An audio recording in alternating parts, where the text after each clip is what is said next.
Naitwa Apostle Johannes John. Karibu kwenye madhabahu ya Shining Star Heaven Embassy.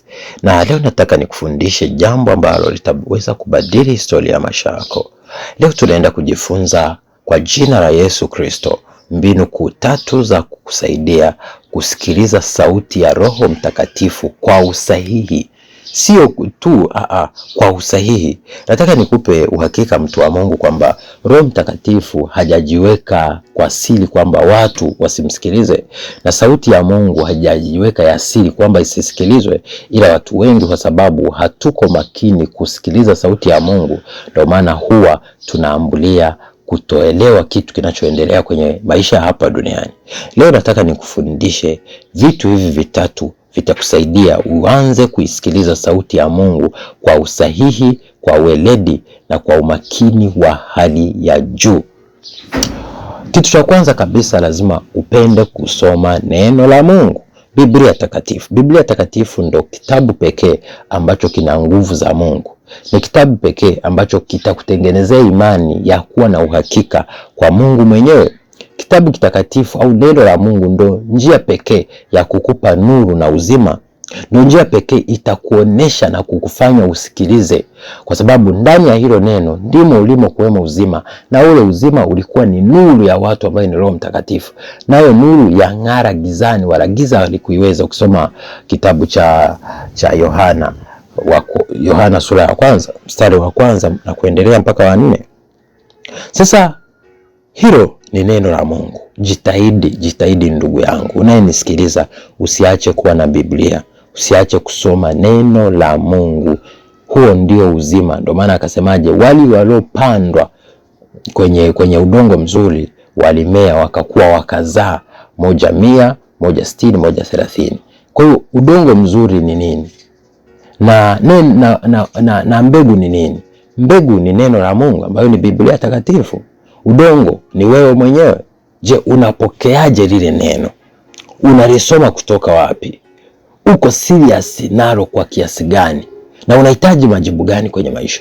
Watu wengi tunalalamika, tunarogwa, tunateseka, tunaumizwa, tunahangaishwa, ila ni kwa sababu hatuna misingi ya neno. Tukiwa na misingi ya neno, giza litashindwa kwa sababu ya uwepo wa neno ambayo ni nuru. Lakini kitu cha pili, andaa utulivu wa moyo wako.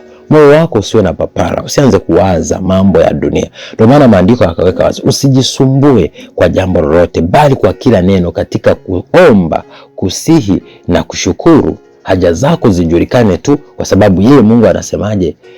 Usiwe kama wanafiki wanaoomba sala ndefu, wanaopiga kelele sana, bali wewe uombapo fungia moyo wako, uwe na utulivu. Ongea na Baba yako aliye sirini. Yeye anazijua haja zako, ila alitaka tu umkumbushe na umjue. Yaani Mungu anachokihitaji kwenye kuomba kwamba aone kwamba na wewe ni mwana wake, unamheshimu kama baba, unamtii kama baba. Ndio maana maandiko yakaweka wazi kwamba utii ni bora kuliko dhabihu. Lakini kitu cha tatu ni kubaliana. Lazima ukubaliane na kile Mungu anakuambia ufanye. Watu wengi hapa duniani, kwa nini tumebadilika, tupate matokeo? Tunahitaji tuende kwa akili zetu wenyewe. Maandiko yameweka wazi kwamba tusiende kwa akili zetu wenyewe, bali kwa kila akili yoyote au kwa kila kitu tumtegemee yeye, tutake mwongozo kutoka yeye. Unashangaa unataka kuoa, hauwezi ukamwambia Mungu nahitaji mtu. Unashangaa unataka kuanzisha biashara, haumshirikishi Mungu. Unashangaa unataka upata mtoto, haumshirikishi Mungu. Usipomshirikisha Mungu mambo yako, utamshirikisha nani? Na maana giza litaingia na Mungu atajiweka mbali, kwa sababu hujamshirikisha. Anakuambia haja zako zote zijulikane kwake, na ombe lolote kwa jina la Yesu Kristo utapata. Ukisoma kitabu cha Wathesalonike wa pili sura ya 2 mstari wa 1 mpaka wa 3, nami nasoma kwa jina la Yesu Kristo. Anakuambia hivi kwamba basi ndugu, tunakusihi kwa habari ya kuja kwake Bwana wetu Yesu Kristo na kukusanyika kwetu mbele zake, kwamba msifadhaishwe upesi hata kuiacha nia yenu, wala msitushwe kwa roho, wala kwa neno, wala kwa waraka unaodhaniwa kuwa ni wetu, kana kwamba siku ya Bwana imekwisha kuwapo. Mtu awaye yoyote asiwadanganye kwa njia yoyote, maana haiji usipokuja kwanza ule ukengeufu ukafunuliwa yule mtu wa kuasi, mwana wa uharibifu. Kwa hiyo ukiona hali zinaanza kubadilika, jua sasa hapo ndipo hatari inakuja. Lakini nataka nikwambie, Roho Mtakatifu msikilize, usiende kwa akili yako, usisikilize watu wanasema nini, watu wanajadili nini.